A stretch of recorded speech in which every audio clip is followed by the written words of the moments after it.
5 viewers waiting, so some people got the link. Sweet. Okay. Give me like a 5, 4, 3, 2, 1. Go. Yeah, I'm going to go ahead and start playing the music. And we'll go.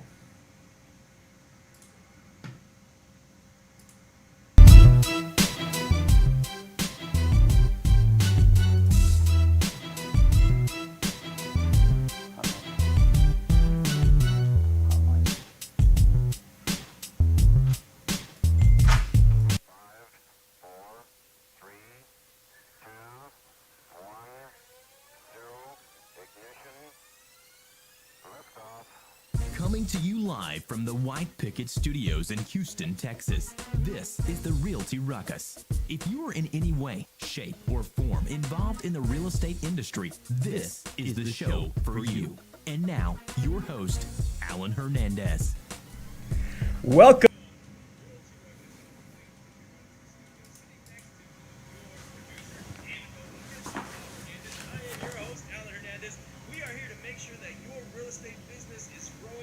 Go ahead.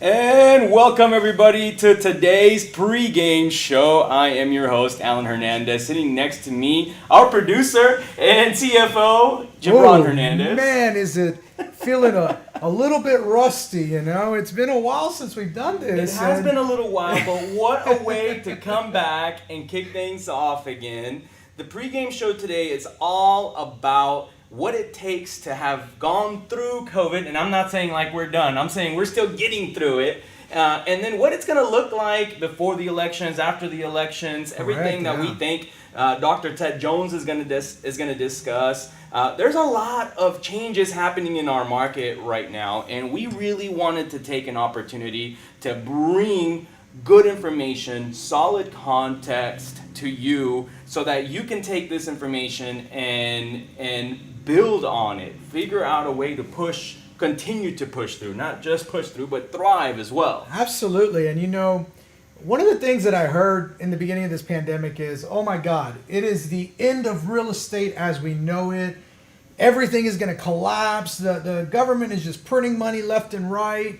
And we have no idea what's going to happen in the real estate market. And we heard there's going to be mass foreclosures, there's going to be mass evictions. And that just really hasn't been the case. Now, it's been artificial. That's what I think is really important to note, is that it's been artificial. It's one of those things where it should have happened. There should have been those mass foreclosures, mass evictions, but the government has prevented them from happening. Yep. And it's had a major effect on real estate overall. Now, one of the things that we've seen here in the Houston market, and I'm sure Dr. Ted Jones is going to touch on all of this, we're not nearly as smart as Dr. Ted Jones is. So if you're listening to us right now and you're wondering, where is Ted? Ted will be on right at 10:55. He'll be coming on live. We wanted to make sure and get the stream going because it's been a while since we've done one of these. Yeah. We want to make sure that we get the kinks out of the way and that by the time Dr. Ted Jones comes on, everyone can hear us clearly. You know what?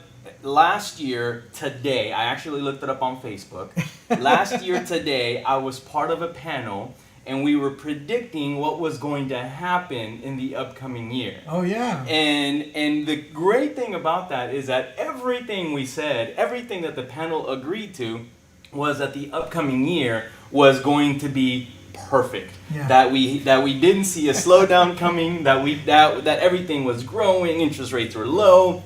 Everyone was happy, and people were like, it's been so long that we've been doing so great in real estate. How is it possible that we can continue this way? And people didn't believe it, and then all of a sudden, boom, we get hit with this giant thing called COVID-19, and everything changes. And we've learned some really valuable lessons with COVID. Would you agree? I would agree. And one of the things that I think that COVID has really taught us, at least it really taught me, is that just when you think nothing can go wrong, you really have to be prepared for the worst. And I'll give you a really good example.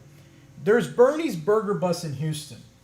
And this was a entrepreneur who started with a little food truck. I believe that it was just a little bit of a college experiment even. I don't even think it was originally intended to be his business, so to say. And then now he's got 6 locations all of a sudden.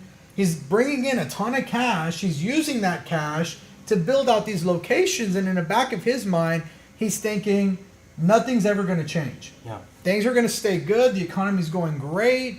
There's no sign of a recession. That's what people kept saying. We're due up for a recession, but there's no sign of a recession anywhere. So what's going on? What's going to bring that recession? And I think COVID has taught us this time is that sometimes the completely unexpected is what brings about that recession, because we're in a recession now. If you guys are out there and somebody said they're excited for 2021, we're excited. I can't wait to get out of 2022, you know? We're excited for it as well. I mean, look, this year has no doubt taught us to expect the unexpected. Absolutely. And it's funny because last year I listened to Dr. Ted Jones speak, and the name of his presentation then was "And the Beat Goes On." That's right. I remember that presentation. Things are just going to keep going the same. And he said, caveat. And this is how he ended the whole thing. I blame him partially for where we're at right now. We'll make sure to bring this up when he joins us here shortly. Because he said, caveat. And what was that caveat? He said, a black swan event. Yeah. And I remember I asked him, well, what's a black swan event? And he said, something that is completely unexpected, that comes out of the blue. It just kind of slaps you in the face and says, hello, here I am, and I'm a black swan event. Yeah. And I don't know what you could call COVID if not a black swan event. It's one of those things that nobody could have seen a pandemic coming. Nobody could have seen the effects of the pandemic. I mean, we've seen some pandemics before. We had the swine flu, we had H1N1, but we didn't shut down for those. They didn't have the effect on the economy that COVID has. And I think this is exactly what Dr. Ted Jones is referring to. This is one of those events that no one could have seen coming. So if you're sitting at home, and going back to Bernie's Burger Bus real quick, that guy put all of his cash into his restaurants. He thought he was being fiscally responsible. He thought, I'm being that person who refuses to take loans. I'm being the person that's being financially responsible, and I'm going to use my cash for my businesses. But what happened is he didn't see a black swan event coming.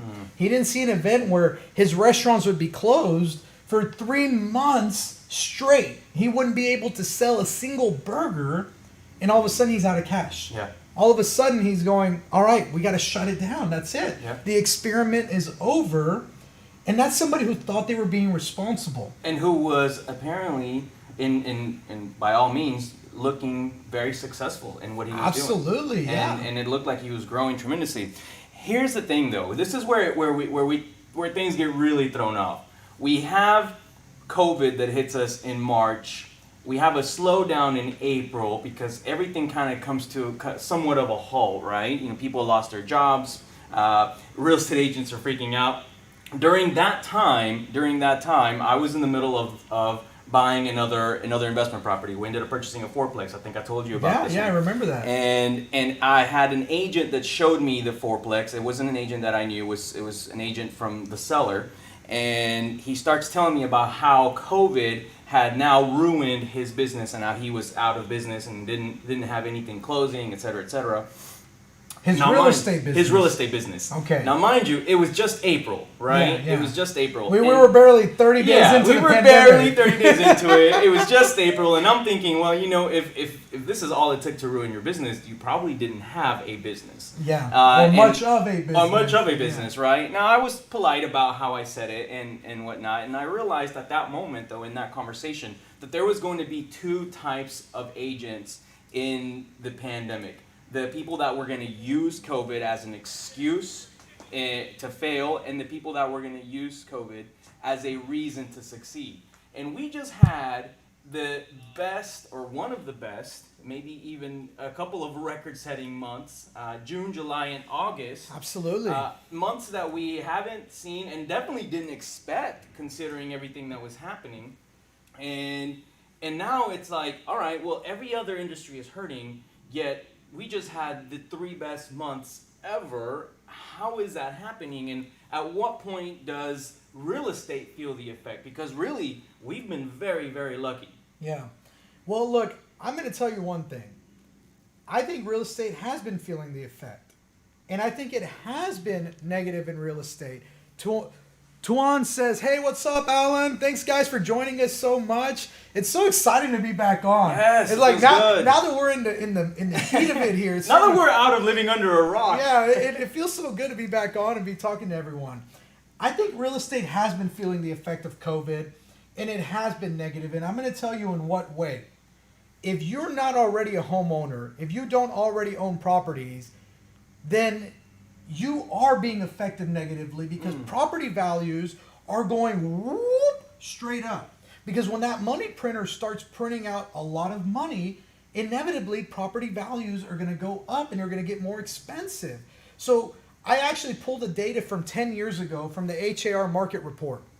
And 10 years ago, do you know what the median house in Houston was selling for 10 years ago? 10 years ago, I'm going to say it was probably $120,000 to $150,000. Okay, you're dead on the money. Am I really? 135, right? Like I've been doing this 135, once yeah. or twice. And yeah, it's like you've done this before, right? It's like you know what you're talking about. And you know what's really interesting is that, and Dr. Ted Jones just joined us. We'll bring him in here into the conversation in a bit. We'll keep him muted for just a little while so that nobody misses any of his presentation until then.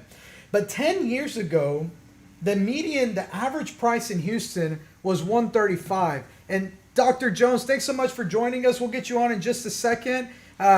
We really appreciate you being on. I'm going to mute you for now. We're just having a conversation with everyone as they get logged in, all right? So thank you so much.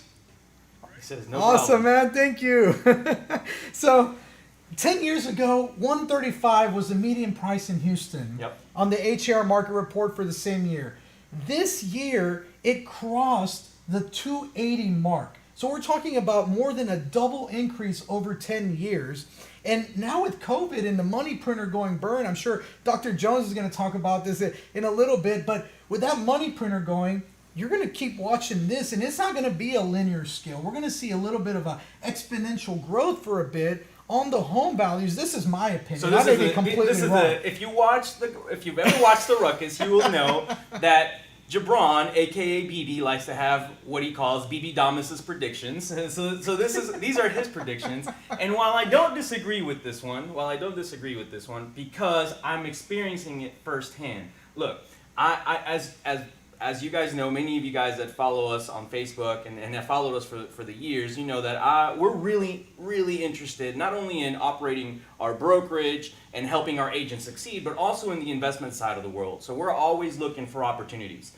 I can't find a good, solid rental house right now in the $120,000, $150,000 range. I can't find one because I'm getting beat out by homeowners who are just dying to get into a house, who are outbidding each other, who are paying more than they should, and not even bickering about inspection reports because they're just happy that they got a house right now.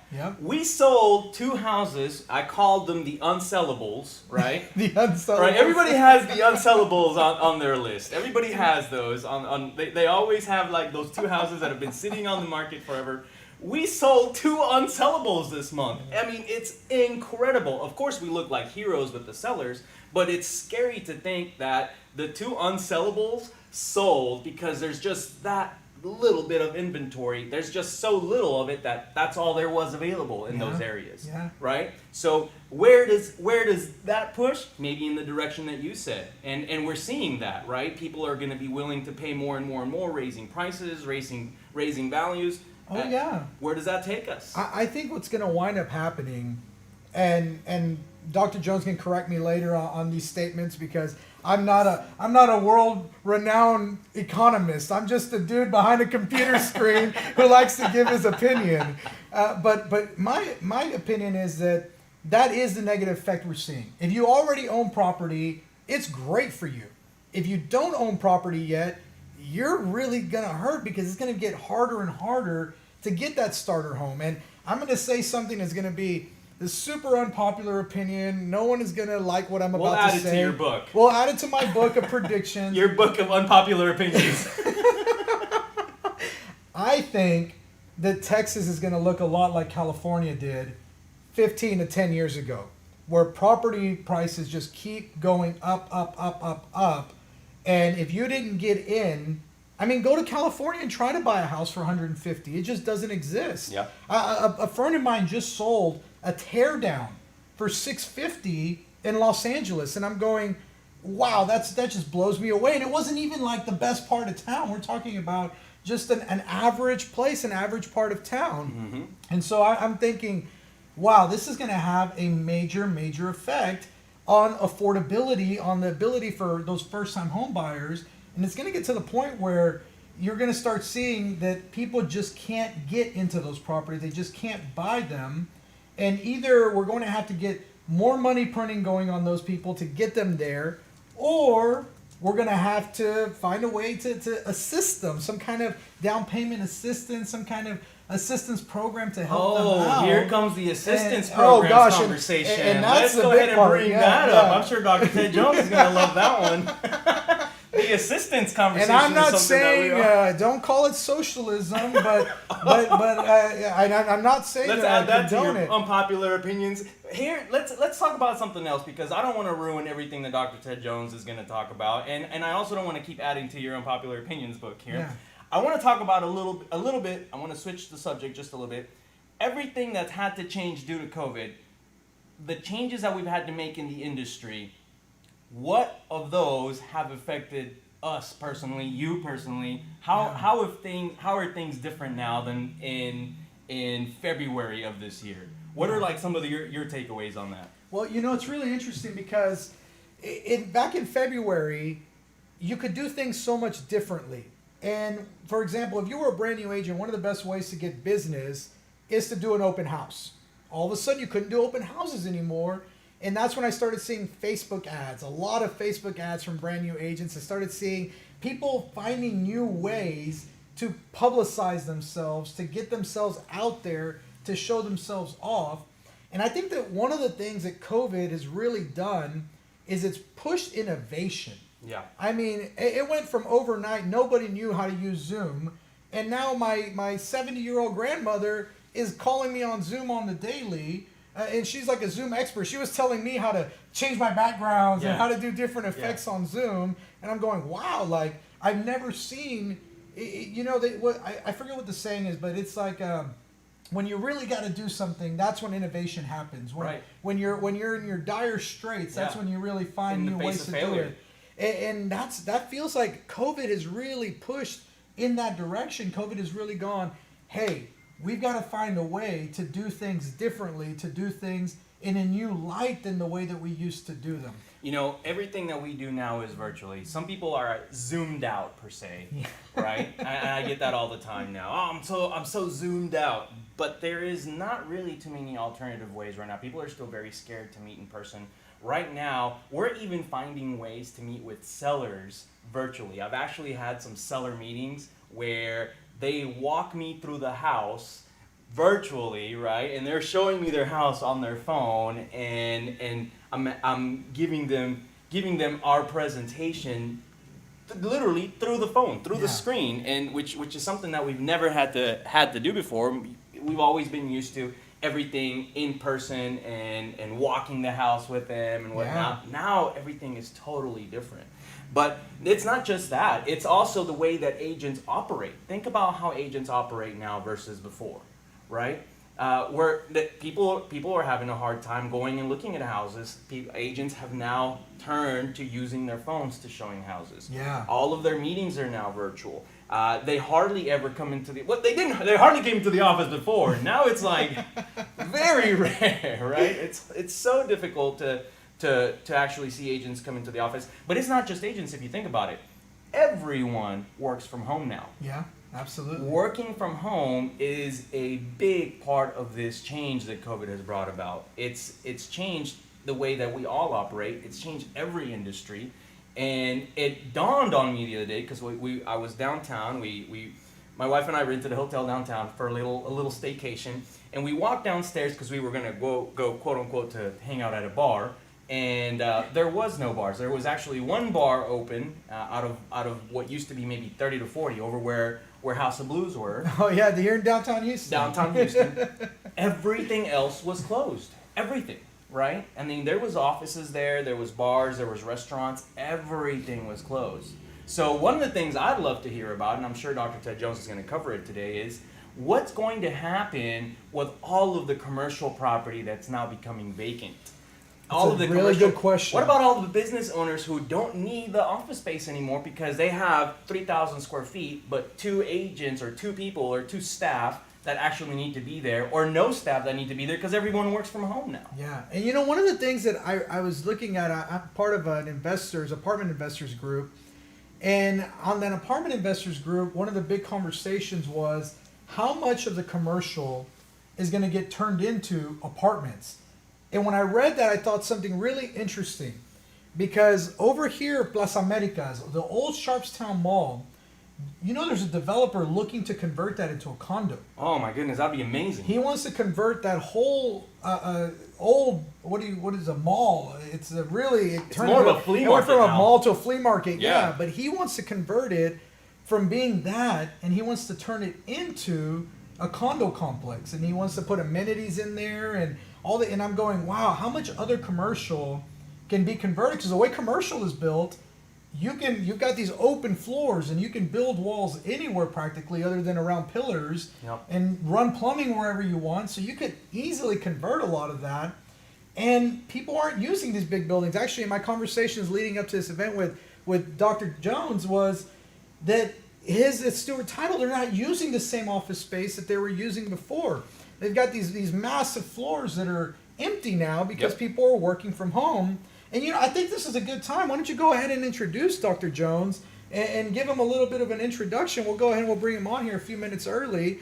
So tell us a little bit about Dr. Jones. Well, I'll tell you guys what, because I know that people are asking, you know, how we put all of this together. And one, there was a need, right? There's a need for experts in our field to guide us. And when I thought about who could point us in the right direction right now, I knew of no other person. I met Dr. Ted Jones when I was president of NAREP in 2017. We hit it off, had a great event that year. There was hundreds of people there, but one of the things that really amazed me about him is how down to earth and just cool this guy was. As I was talking to him, and we were just having a candid conversation, yet he goes up and just rocks the stage in front of 200 people, right? I started doing research on him after that, of course, because I was impressed, and turns out he has a resume that's about 12 pages long, but I'm going to give you guys the key factors. One, he is one of the chief economists, actually the chief economist and vice president of Stuart Title. He's an expert in valuation models, and not only does he evaluate real estate, he also evaluates energy industries. He's world-renowned appraisal expert with over $3 billion in evaluations. He's a former chairman of HAR, board member of NAR and TAR, now known as Texas Realtors. Guys, he's an all-around real estate badass. We are so honored, so pleased, and so thankful for him joining us today. I'm going to go ahead and hand the mic to Dr. Ted Jones. Thank you for joining us. Guys, thank you very, very much. Honored to be here. By the way, if we glitch out, I'm actually in Anchorage, Alaska this morning. So if we glitch out, I've already had internet issues this morning. So I've even running the hotspot just in case the whole works. So, man, I love being called a badass. I think that was the best introduction I've ever had. So you guys, you're my people, man. What can I say on this one? But we're gonna do this. Let's go ahead and talk about this. And I've got this presentation, and I will be sending you the PDF of this also to send all the people that are viewing that you want to share. All right, let me get this guy running here. All right. So every October, are you guys still there? Can you hear me? Yeah, we can hear you just fine. Okay. Got to keep your postage stamp up because I got to make sure we're connected. Every October, I have to come up with a new speech topic. And last October, since we were coming up to election year, I said, you know, this song from 1967, The Beat Goes On, Sonny and Cher, who would imagine? But it talks about what changes, what stays the same, and what's to come. That really describes an election year. God only knew that what's to come was this coronavirus stuff. Now, does this feel like coronavirus to you guys right now? I mean, doesn't it? Not at all. I mean, I think that what you're seeing out there in the stock market, the real estate market, it's like, what the heck is going on? How can everything be going up? It makes no sense when everything around you is going down. We're going to talk about the stock market too. That's coming up. But I mean, this coronavirus, it just goes on and on and on. I'm so tired of social distancing and wearing a mask every place. The whole works. Now I've got a slide that perfectly describes 2020. It's from my favorite movie series, Back to the Future. It's when Doc told Marty, whatever you do, never set it to 2020. And if you do set it to 2020, here's what a flux capacitor does in 2020. I just want y'all to understand this. So, yeah. All right. So then, I travel around the country and I'm back on the road again. I'm Orlando at a convention last week and then working up here in Alaska this week. The social distancing, everyone has their own rules. In Arizona, it was 3.5 roadrunners. I thought that was pretty cool. We all know in Texas, it's adult rattlesnake straightened out. We all know that.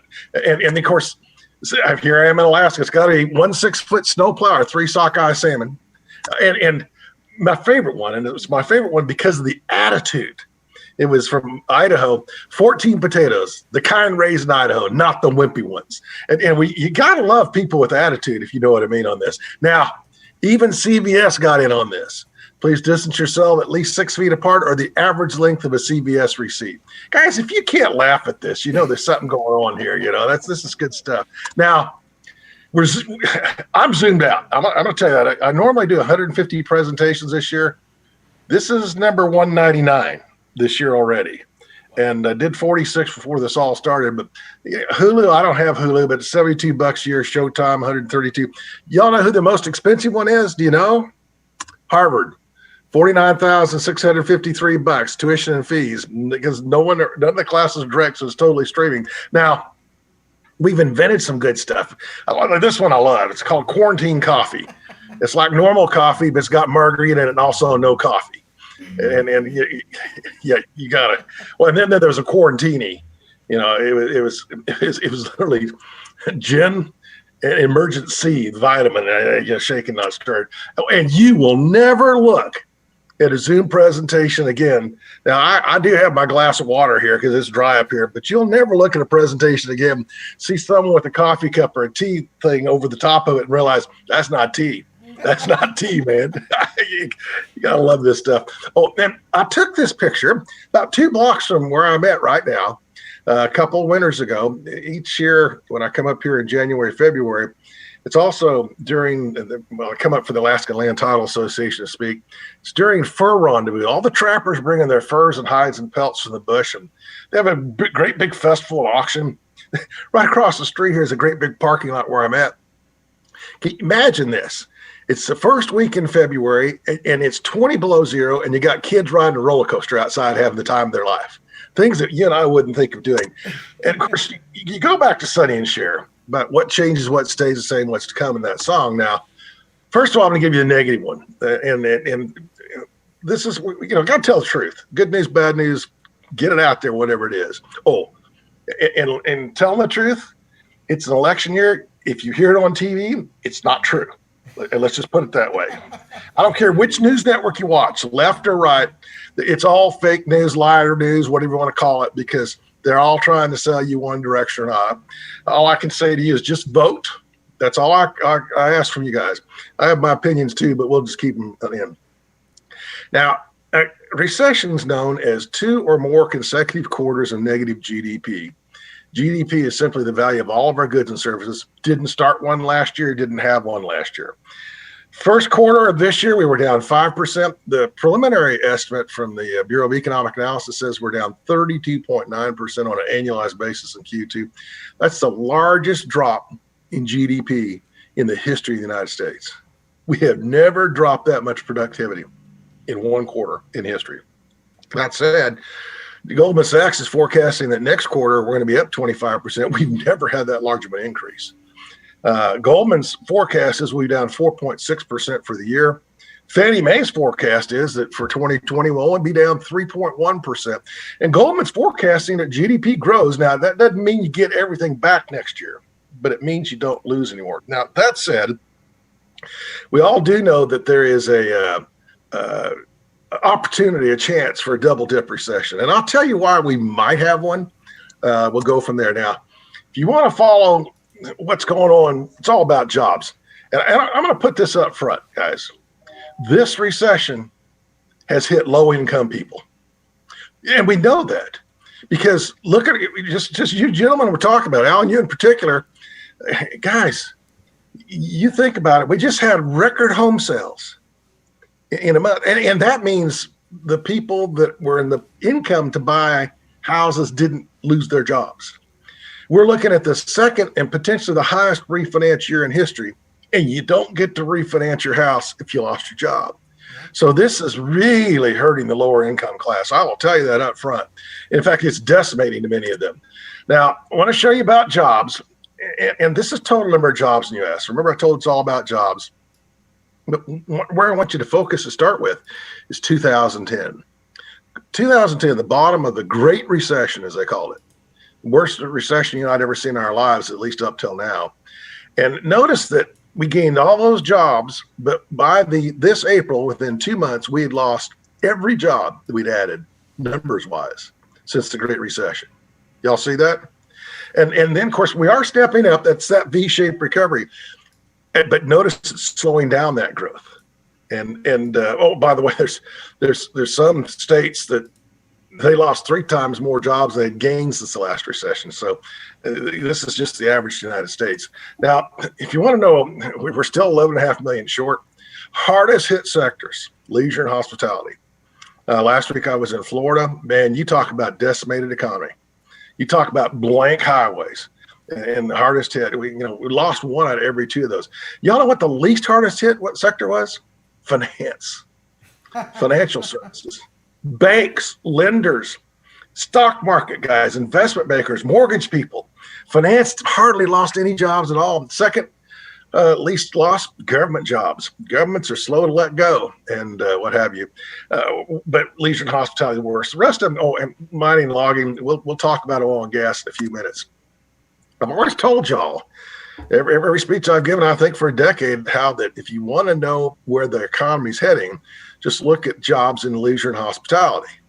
And the reason I say that is we don't spend money on fun things, dinners, vacations, the whole works, unless we feel good about the future. Look at that plunge. And then look at the recovery, but notice that recovery slowing.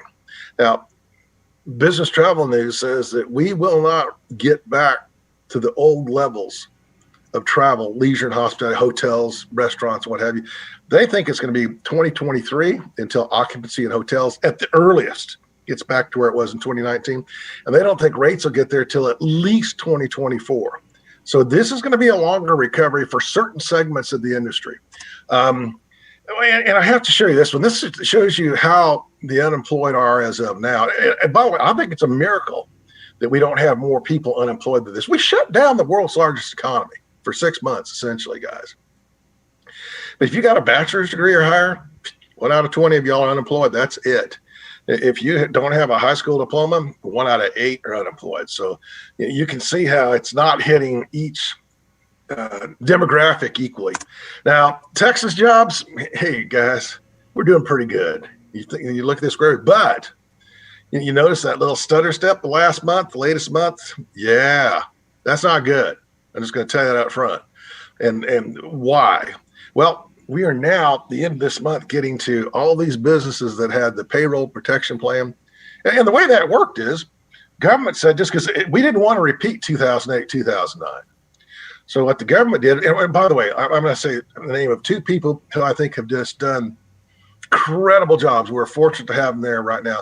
Mnuchin, the Secretary of the Treasury, and Powell, the Chairman of the Federal Reserve. And number one, the reason I think they're so good is they're big government employees, so to speak. They're business people.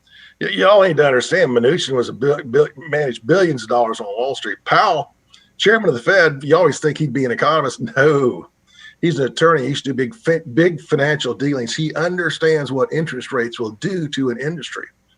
And so one of the reasons why we've seen the Fed drop rates down, because he understands that if money doesn't cost you anything, we're willing to take that chance. But back to the payroll protection plan. Brilliant. Mr. Businessman, Miss Businesswoman, we're going to give you a loan, make you a loan. Oh, by the way, we'll cancel that loan. We'll forgive it if you pay the proceeds of this loan for your rent and your employees. We've actually still had millions of people haven't been back to their place of work. They're still drawing a paycheck. That runs out. And that's why you're seeing the Democrats now talking to Nancy Pelosi of like, you gotta budge, negotiate, just don't demand certain things. And I think that we're going to see that change. Now, One thing I do want to correct this about Texas. We have this. Oh, by the way, don't get me wrong. I wouldn't live any other place but Texas. Particularly when you come up here and get off the airplane once at 58 below zero in I was gonna Fairbanks, say, you understand what I'm talking. prefer Anchorage, Alaska?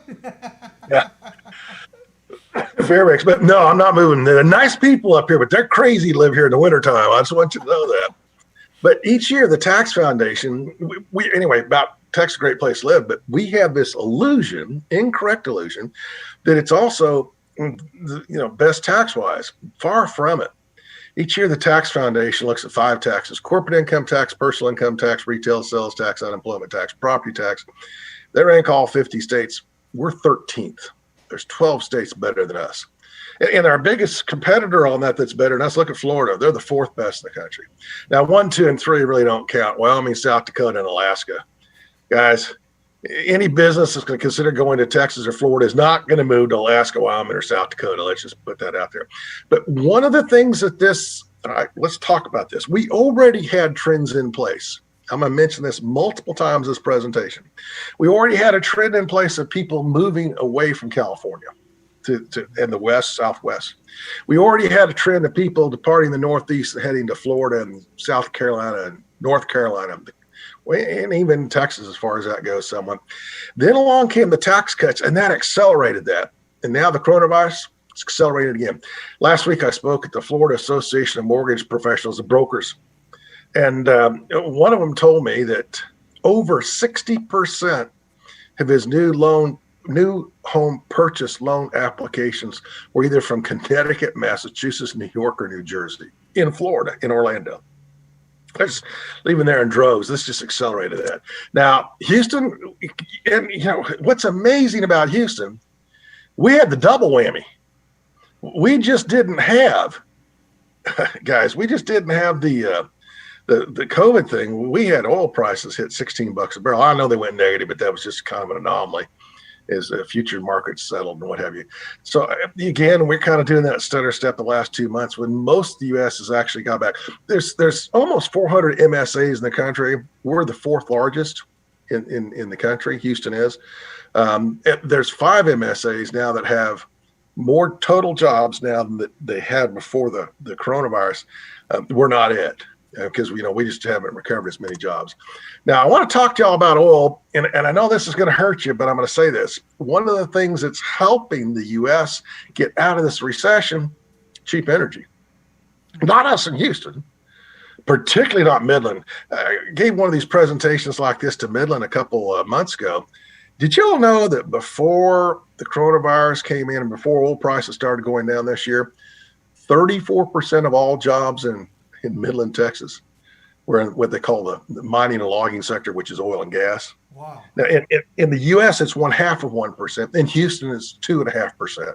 So we have 5 times more of those kind of jobs than the rest of the country. But Midland, I mean, you think about that, that's 68 times more. Absolutely amazing. But why do I say cheap energy is going to help us out? Think about this. Let's say I'm the financial czar of the U.S. Let's give everyone a tax cut and help them out. That's what the fallacy that is. 52% of households pay no federal income taxes. And so if you give them tax cut, it really only benefits half the country.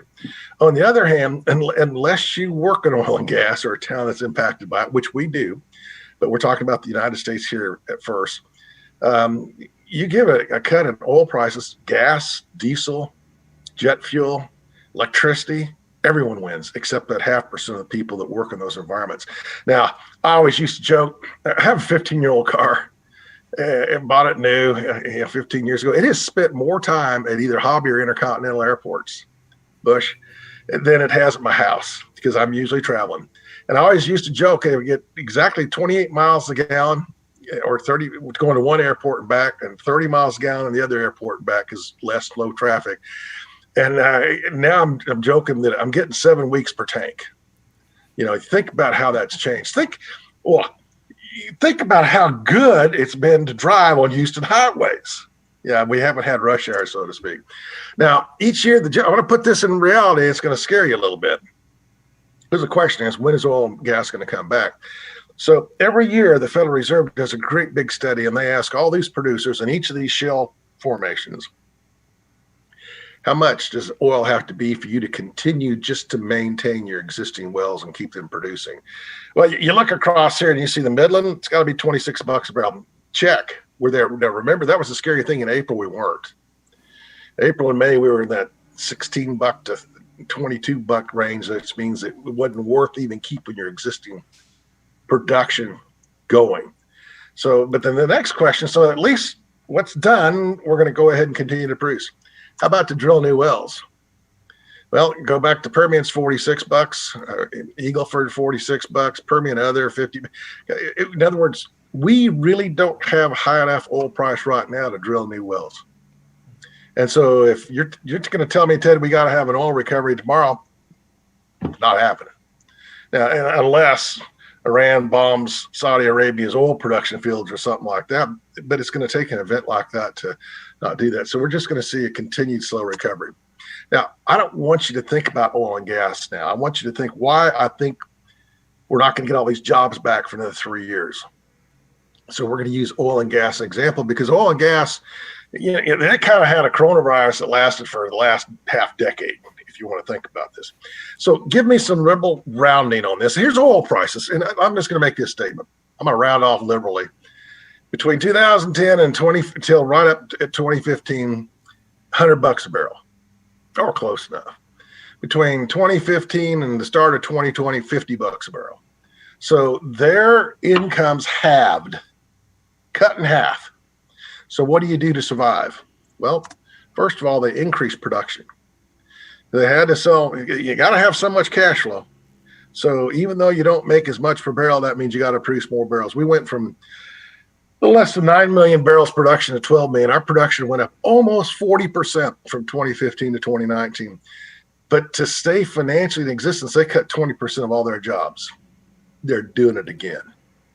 And yet we'll end up coming out of this with 40% fewer oil and gas workers producing probably 50% more oil. Every business is doing this to stay in business right now. And now let's talk about the $600 per week federal unemployment benefit. That was pretty smart too. In fact, we need that today for people that are unemployed, because there are people that are unemployed that just, it's tough. What you and I are seeing in real estate, we're actually doing extremely well. Well, assuming you're in residential real estate. Commercial real estate's a whole other factor. We'll talk about that. And I got too many slides on commercial coming up, and we'll see that. But payroll protection plan, one of my acquaintances owns a bunch of restaurants and bars and leisure stuff. And one of the problems that many people have had in not just Houston, but across the country, and this is a Lending Tree study I'm going to quote to y'all, when they were getting state unemployment benefits plus $600 a week, Lending Tree said over half the people on unemployment were making more money not working than they made working, which means some of them just said, hey, I'm staying at home until these benefits run out. Though they did, by the way, run out. And the worst one, Lending Tree said 1 out of 5 of the unemployed made double or more what they made working. So there was a finer line in there that we could draw that better. But I'm afraid, like I say, I'm not talking about oil and gas here. I'm talking about how businesses are reducing their employees. I think every business in America is doing this as we speak. Now, retail and food service sales, that's 70% of GDP. Look at the plunge and look at the recovery. We're back, guys. Retail sales wise, we're back. But remember I told you this accelerated trends? We sure are buying a lot more stuff that we don't go in a store to get. Whether it's a curbside, drive-through, storefront delivery, all that kind of stuff. Sales doing great. What we're buying has changed. I loved it. One of my tweets in April, they noted that sales of lipstick were down like almost to zero. Cosmetics down to almost zero. Sales of sweatpants, T-shirts, and shorts were up 124%. Because we don't care what we look like because no one saw us. Top logic. Yeah. Now, here's some of the bad stuff coming down the table. And I'm going to got a couple of these series, so bear with me. May 15th, I don't have the Open Table app on my smartphone. Evidently, you can get reservations at almost any restaurant in the country, but you know what? You don't need reservations in any restaurant in the country right now, tragically. I heard Tillman Fertitta say last week or 10 days ago that he thinks that at best within 3 years, they'll only get 75% of their revenues back in their industry. This kind of goes right with this. The Open Table says that up to 25% of all restaurants will permanently close. And then the Independent Restaurant Coalition, the American Restaurant Association, these are the independents. These are the mom and pops. These aren't the chains. These are the local mom and pop that, I love to eat it. My favorite restaurant in the world's got to be a local hole in the wall. That's just where I like to eat. But they said, 70% of all restaurants are mom and pops. This Restaurant Coalition says up to 85% of those could permanently close. If they close, then they're correct on this. That means we're going to lose 6 out of every 10 restaurants in the United States of America, assuming that the chains don't close any. Wow. I just try to tell y'all that this is why we're going to be looking at a slower recovery. The home sales, bright spot without question. Now, I do want to caution everyone, when you read the National Association of Realtor data, their favorite statistic is a seasonally adjusted annualized rate of sales. And it looks at the last 5 years of sales, monthly statistically, the weighting in each month, and it looks at the last month. And it says, well, if you continue at this rate, then here's what it'll be. In other words, it's a made up number. Y'all care about how many homes sold. We do too at Stewart Title. We want to make sure that because you don't get paid and I don't get paid unless it sells. And so let's look at sales. So that green bar in the background, that's price. Black line seasonally adjusted. Here's that, and I'm using their numbers on monthly sales, but I'm just adding up the prior 12 months.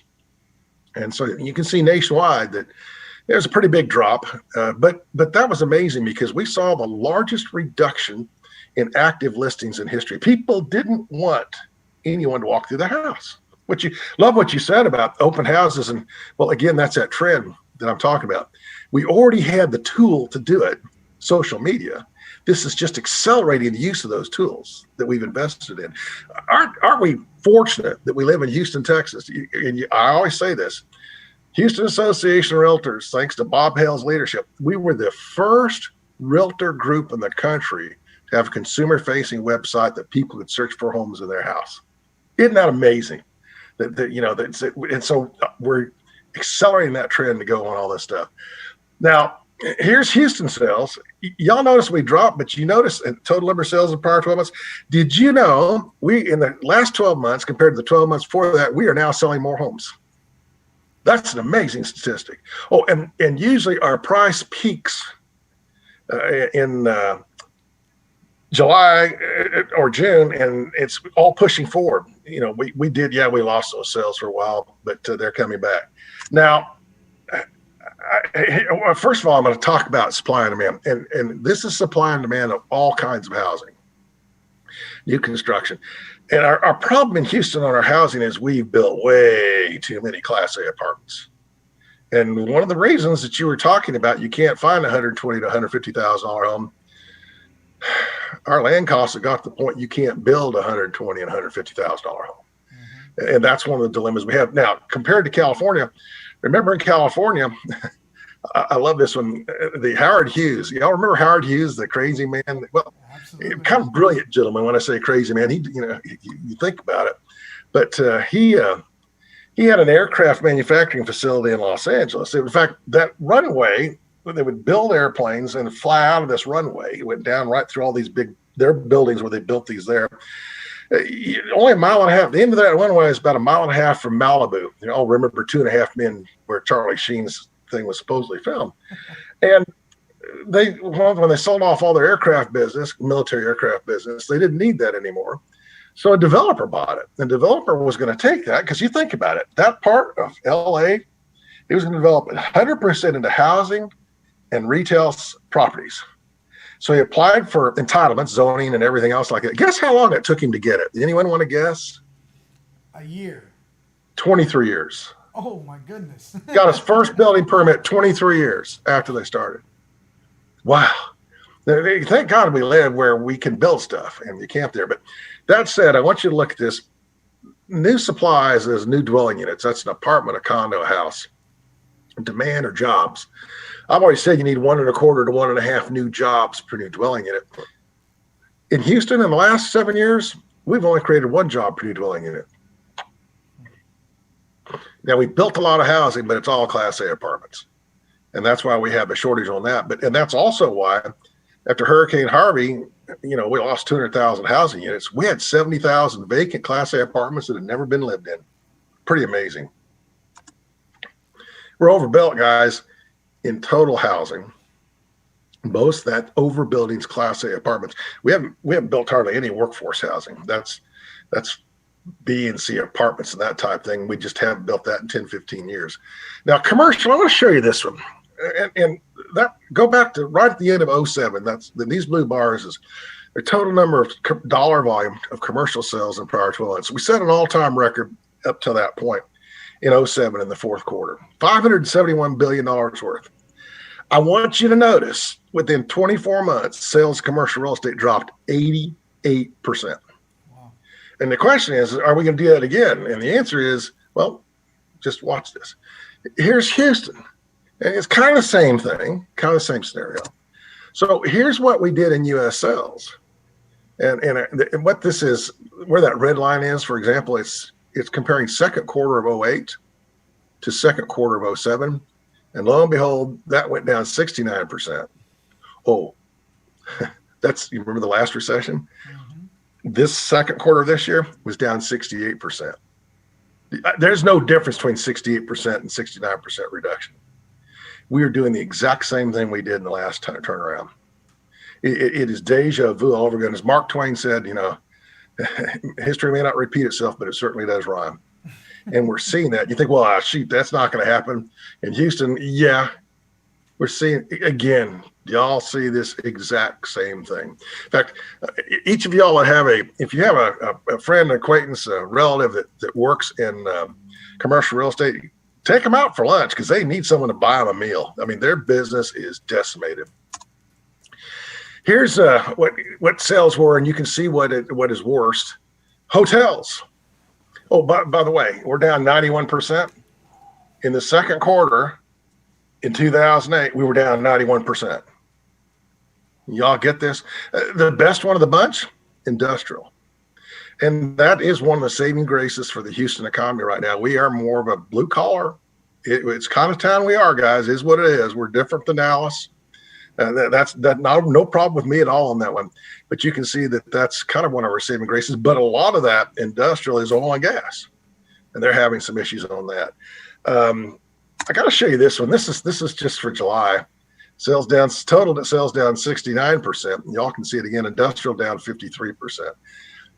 Cap rates haven't gone up as much as I thought they would yet, but it's coming. Now, I love how you were talking on that when you first talked to me. Yeah, we relocated offices a little over a year ago. It's still in the gallery area. We were renting multiple floors, 15,000 square feet per floor on a given day. And I've been there. If I'm not on the road, I've been in the office every day. A given day in 15,000 square feet, there's 4 or 5 of us there.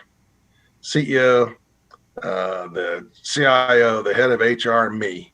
That's it.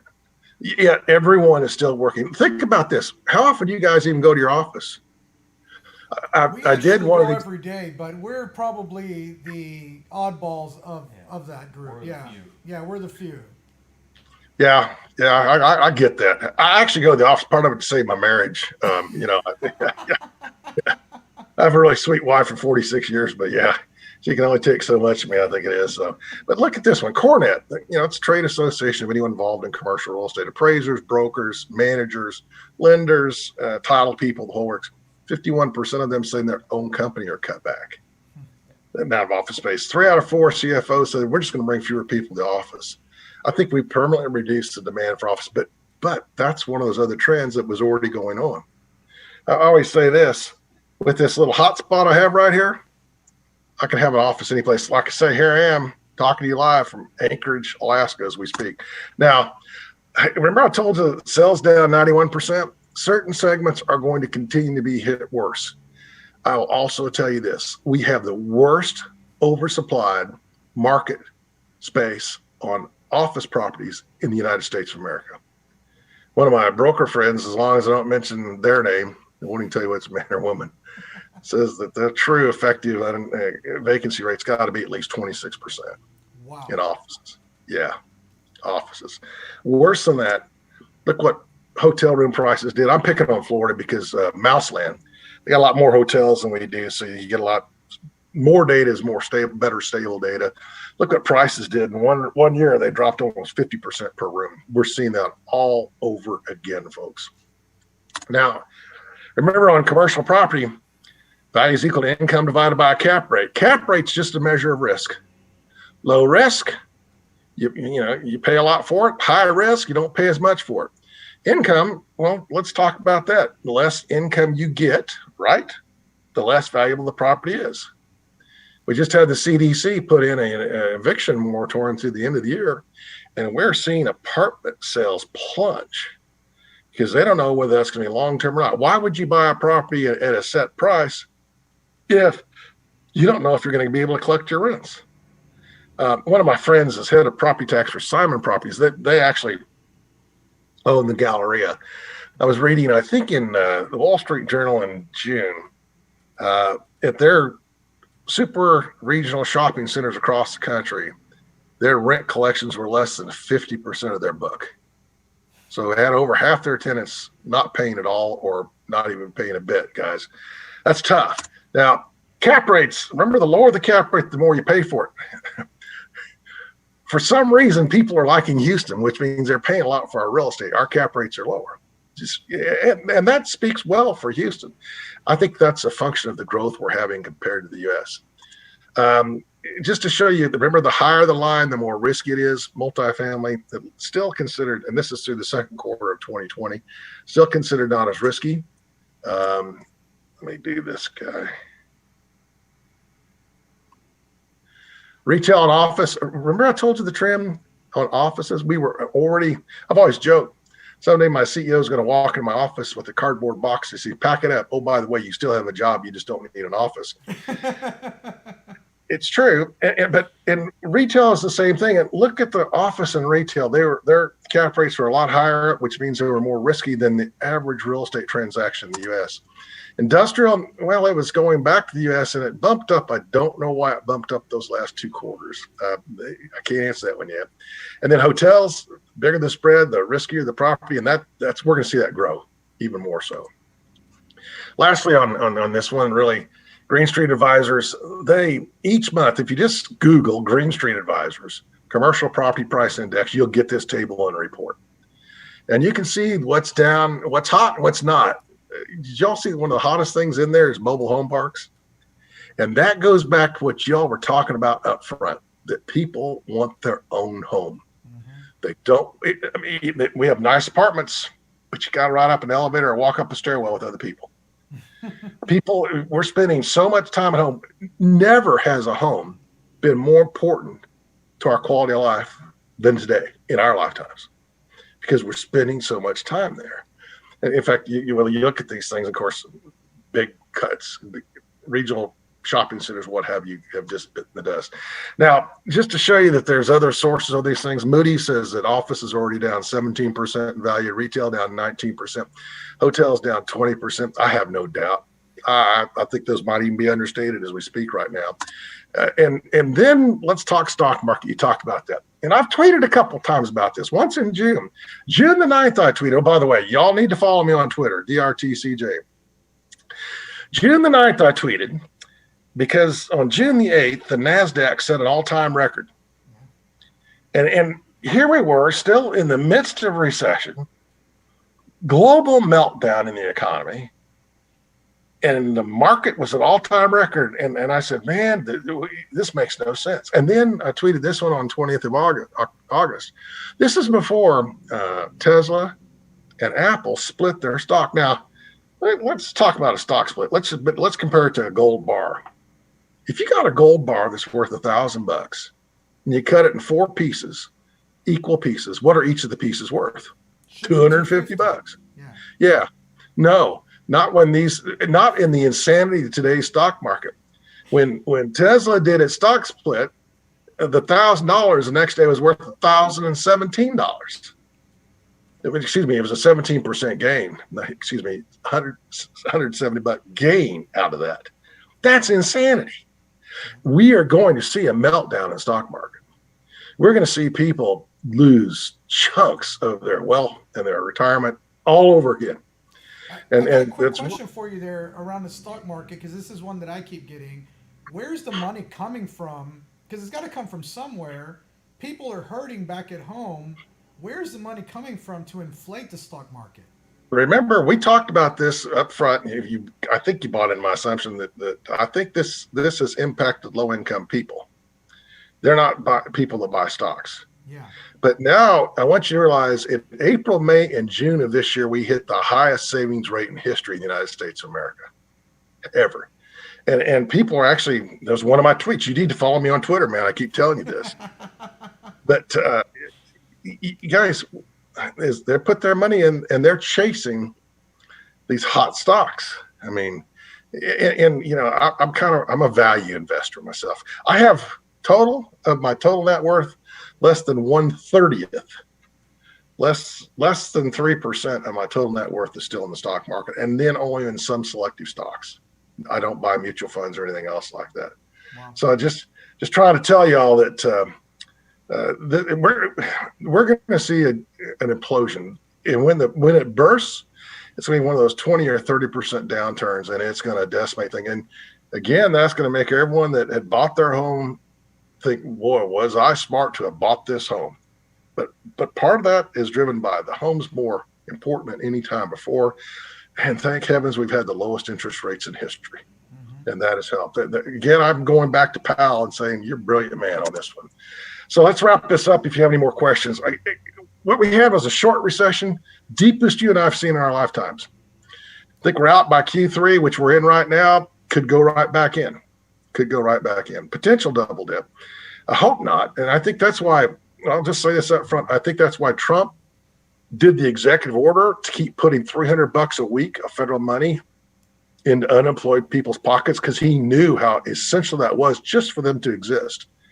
And I think Congress, for not negotiating, like, it's kind of like saying, hey, you can go over there and pick out a gift under the tree, and no, you can't have 5 of them. And that's basically what Congress is doing right now.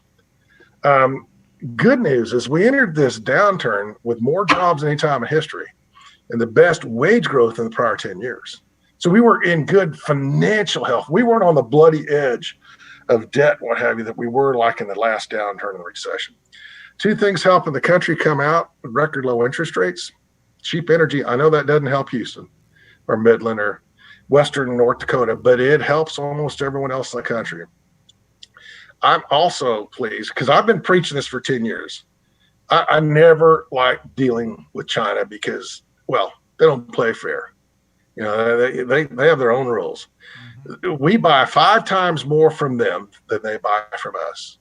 And yet what they buy from us, they charge us 5 times the effective tax rate than what we charge them. And they refuse to play with this if we change those rules.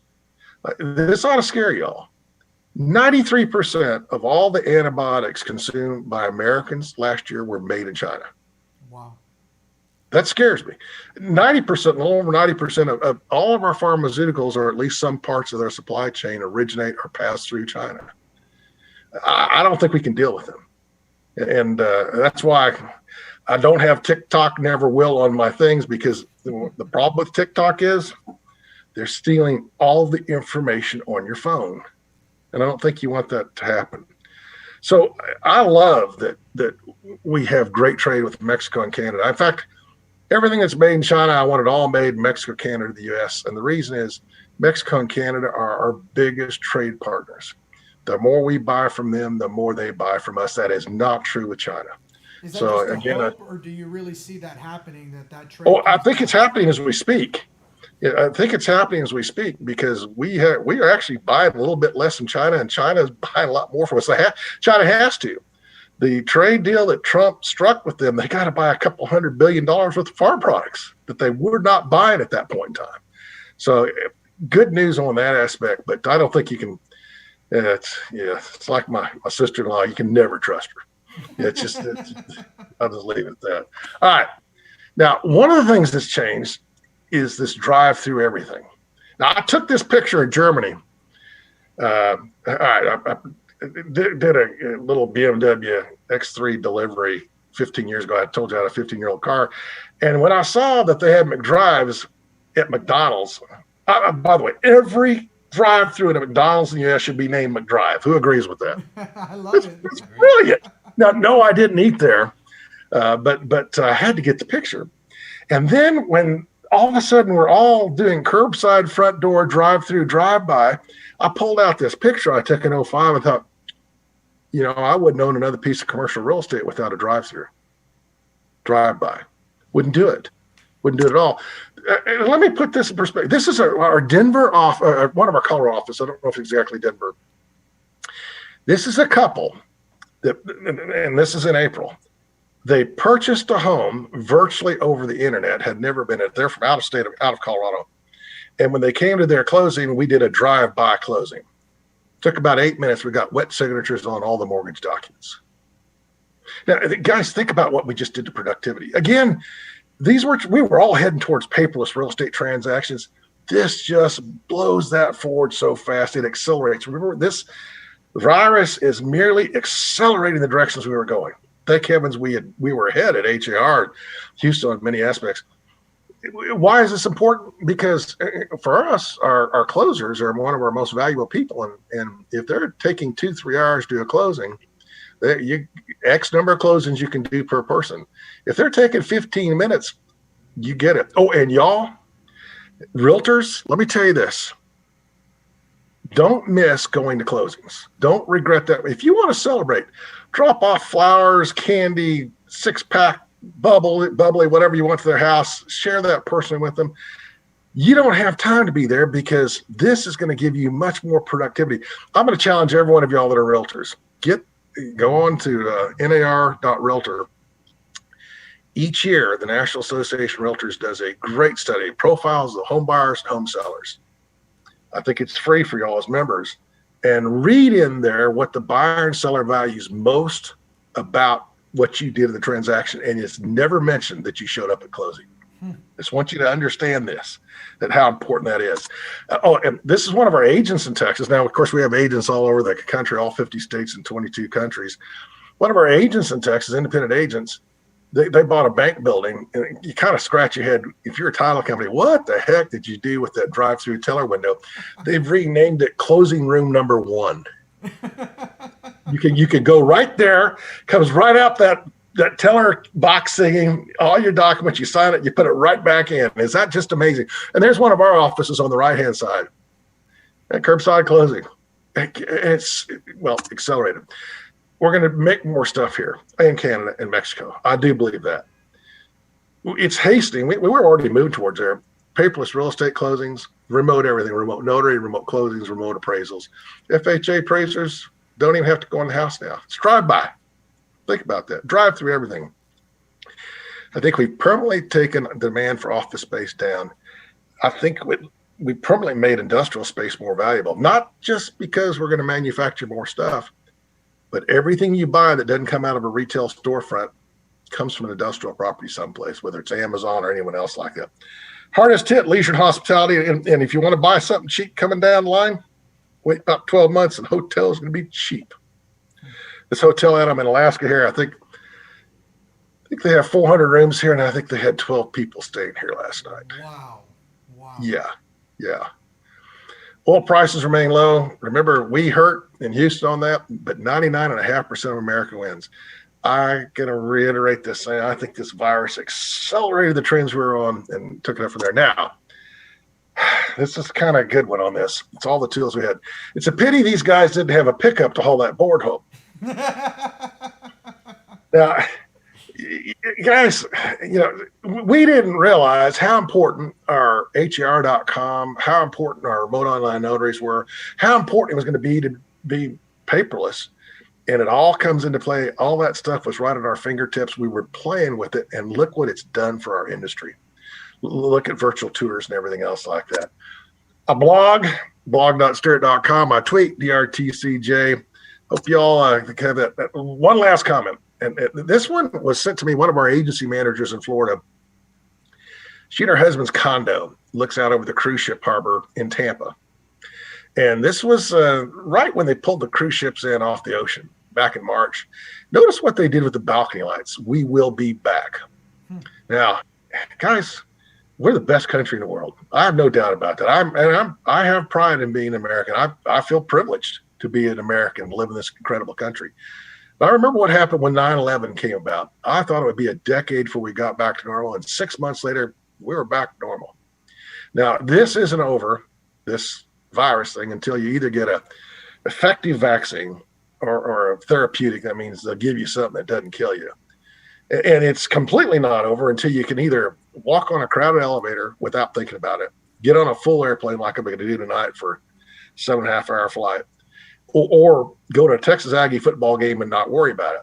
But we will get through this and we will be back. You guys got some questions? Yeah, I've got some questions, and I think that we'll start getting some questions here in the comments section. But one of the first questions I got for you, and I think that this one is a really interesting question because obviously things are really, really weird with the economy. They aren't making a lot of sense. What we're seeing with the stock market just doesn't coincide with the fact that we're in a recession. And we also know what happens historically on an election year with the economy, and what can we expect this year? Is it going to look like other years, or is it going to look entirely different? Man, I don't, it's a great question, but I don't know if I can answer that. This is going to be one of those elections that, well, first of all, last election, some people still don't believe it. Fair enough. I mean, I think that. Secondly, I wouldn't be surprised if Trump won larger this time than he won last time. Really? I'll just put that up front. Yeah, I think, and I don't, first of all, when you had prior to this virus, the lowest unemployment rate for Hispanics, Blacks, and Asians in the history of the country, when we had a 50-year low in overall unemployment rate, we had the best wage growth in 10 years. And I think he was just on track for that. Secondly, I think what scares everyone, and we are fortunate that we do live in Houston because we have such good people there, but this social unrest in the United States, which, by the way, I actually think it's anarchist. I think they just see us as an opportunity. This social unrest is scaring the tar out of some people. Mm-hmm. And I think that supports more Trump than perhaps Vice President Biden. Now, I've never voted party ticket in my life. It is what it is, whoever wins. But it's going to be a bloody one. But I think Trump's going to come out and play on this one. Yeah, and that's one thing that we really would love to have you back is right after the election. Once we know I'll be here. Who's won the election, now we can look at their policies and say, how are things going to change? What's going to look different? Well, here, I can't answer that. I can't answer this. I'm going to tell you probably Trump's policy isn't going to change much. So if you get that one, but the tax foundation, remember I referenced them earlier about how they rank all 50 states on taxes. Last November, when Vice President Biden was in the primaries, the tax foundation does a profile. They have a model, and they run it on every Republican when they have primaries, and all the Democrats when they have primaries. Here's what they said about Biden's proposal at that part in time. That's before he got on the New Green Deal and some of the other things, but they said just his original plan would result in a 1.5% decline in GDP. It would cost us immediately about 585,000 jobs. And contrary to what Vice President Biden claims, they said every income segment will pay more income taxes. Every income segment.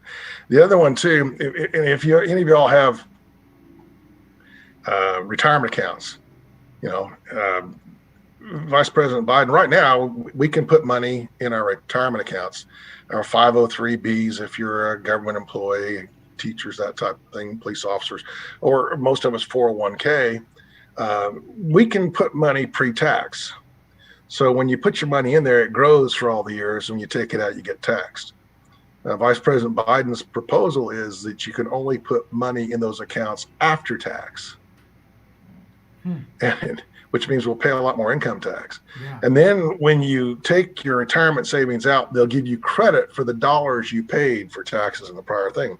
But let's just say this. Let's say you're in the 20% tax group. That means you invested 20% less. So what it's going to grow to is a lot smaller amount. So it will really hurt a lot of people, not immediately, but it certainly will hit them when they get to retirement. And that's, I think, one of my biggest concerns about society, and not just because I'm 66 years old, but for society is so many people have nothing saved. And Social Security is not a safety net. It is not enough for a person, a human being, to live on. Let's be honest about it. We don't have a safety net on that aspect. So, but those two things are pretty scary. And that's before you talked about any of the convergence. Now, let's say that Vice President Biden does win, and that they decide to pull the new Green Deal. And that means that in 10 to 20 years, they plan to eliminate all oil and gas production. What does that do to Houston? I guarantee your home values won't go up. Mm-hmm. You know, those are things we have to worry about in that. Well, and speaking of retirement, I think one of the big questions that we're getting, it seems to be a lot of people have this exact same question. What is inflation going to look like? Can we expect some pretty major inflation with PPP money and unemployment bonuses going out, and you know, there's just money printers going off left and right, trillions of dollars. What does that look like with inflation? Historically, it has been inflationary in the long run. The long run's like 3 years. In the short run, it doesn't do much because you got to get the economy produced up, spun back up. Now, that's what Powell talked about 10 days ago. Powell said, you know, get this, the Federal Reserve is a privately owned bank. It's not a government bank. Mm-hmm. They have powers entitled them by Congress, but they're a for-profit bank. Powell's the chairman of the Fed. And the Fed has two jobs in their creation. They're supposed to shoot for full employment. And they define full employment when the unemployment rate's between 5 and 5.5%. So we were way better than full employment before this downturn started. Their second job is to control inflation. And we learned this from Bernanke that his goal was they were going to be proactive and slow the economy down before it got too fast and try to keep inflation below 2%. Powell just said no. Powell said, what we're going to do is we're not going to do anything. We're just going to let inflation run. And once it gets running and we're worried about it, then we'll do something. So that means all probability we will have more inflation. Now, let me tell you the good thing about those of us that are in real estate. And if you're like me, remember I told you I have 1/30 of my net worth in the actual stocks. I'm probably way overweighted in real estate right now. And I think the nice thing about that, we know that when inflation has taken off in the past, housing and most commercial real estate, not hotels right now, but they've been a very good hedge against inflation. So housing not only is a great place to live right now, but long-term, it's done extremely well in comparison to inflation. Wow. And another question that we're getting is regarding that commercial sector that's hurting really bad, retail and offices. We've got a ton of that was built just in the last 5-10 years here in Houston. What happens with all of that commercial? What does it become? Does it just get devalued and rented at a cheaper rate, or does it become something new? You know, just look at it. Look, what did the Sharpstown Mall become? Because I can remember when the Sharpstown Mall was the actual full mall. Then remember it came little gift shops and stuff like that. And now you're talking about making it condos. It's half flea market, half gift shops and the such. Yeah, and empty space and storage. Some of this stuff's just going to be storage space. Really? Some of it's going to be, that thing's going to be an eye on society until we implode it and build something else there. Wow. And someday, and we're seeing that in Houston now, our land prices are going up so doggone much right now that someone's going to take a look at one of these super regional shopping centers and say, hey, yeah, I'm willing to buy that now and implode it. And I've always thought, now you may think I'm nuts, restaurants actually do better if there's fellow restaurateurs around them. Mm-hmm. People go out, there's 5 or 6 restaurants they can pick from that same street, then those do better. The same was true with car dealerships. You ever notice how all the car dealerships cluster around each other? Yeah, they're always across the freeway from each other. Yeah. What I think you ought to do is take one of these regional malls and make it the car center of the city. Have every major, and each of the stores have every major auto dealer, buy motorcycles, bicycles, boats, have all those there, and on the periphery edge of the parking lots, build everyone's shops. I think we'd do something like that. But there was a CBRE did a big study a little over a year ago out of Los Angeles before any of this started. They said, what's the future of the shopping center? And the answer was, it's probably not going to be a place you buy all stuff. It's probably going to be a place where you go get workouts and health and education and medical and all that kind of stuff, and entertainment. Of course, entertainment kind of ceased temporarily with this COVID thing. But I think, big thinkers. I know Simon Properties, some of their malls they had converted where it was a primary anchor tenant that left. One of them I know that they put in 40 individual restaurants, bars, and entertainment places. And retail sales per square foot went up in every store in the mall because so many more people were frequenting it to go there. So I think there's a future in that, but not while you have a virus, because we're scared to death to go places. Now, this scared to death, I'm not, obviously, if I've been on the road and in airplanes and stuff. I think that's a function of uncertainty. We all thought immediately if you got it, you're going to die. And now we're learning it's less than 0.5%. We all thought immediately that you would get it real readily. I had my oldest daughter has her husband, and they have two daughters, a 6-year-old and a 3-year-old. And in March, the 6-year-old granddaughter of mine caught coronavirus, and her dad caught it too. Now, the 6-year-old was over in about 6 days.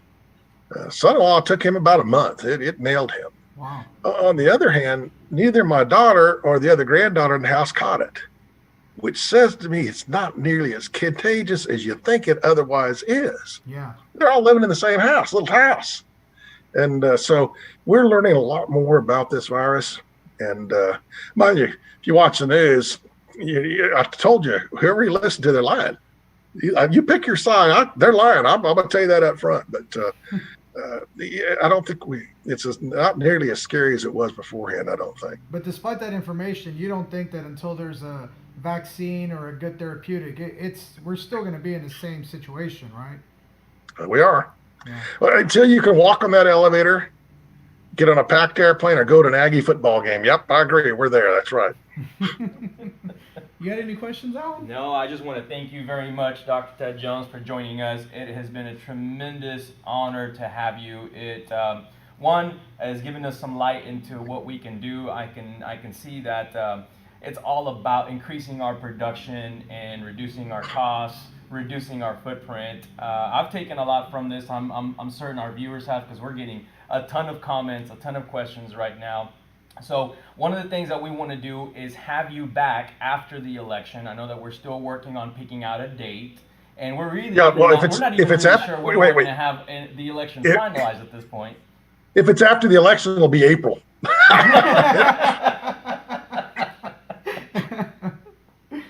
But without further ado, I just want to go ahead and start closing out. We're going to go ahead and share this. So for those of you guys that are watching, that are wondering if you need to rewatch or recatch any of this, we're going to go ahead and reshare it with everyone. It has been recorded, and then you can always follow up with your questions to Dr. Ted Jones on his Twitter account. And I'm gonna go in there and follow you too, and keep up with everything that you're doing on there. I actually don't use Twitter, but just because I see that you're very active on there, I'm getting a Twitter account today. I thought the same thing. Yeah. But besides that, we're at that cusp right now as real estate agents where we have to not just be educated, but to take action. And I think everything that we got today is about that. It's knowing, understanding what's coming up, understanding what the opportunities are, and then taking action towards those things. If you let this virus get in the way of your business, that's your choice. But for those of us that are still cranking it out and still pushing and still making it happen, we've seen tremendous sales, especially in residential. Record sales this year, yeah. And the way that I see it is, let's keep taking advantage while the getting's good. Absolutely. Well, thank you so much, Dr. Jones. We'll release this to everyone. A few people asked if you'll share the presentation with me so I can send it out. Would you mind doing that? In the next 5 minutes, I'll get that PDF to you via email. Yes, sir. Awesome. We look forward to having you back. Thank you so much for everyone who watched live. And I really appreciate it. I'm going to follow you on Twitter. I'm going to get a Twitter account just for you. There we go. Take care, Appreciate Dr. it, guys. Jones. We'll see you next time. Adios, gig 'em. Bye, guys.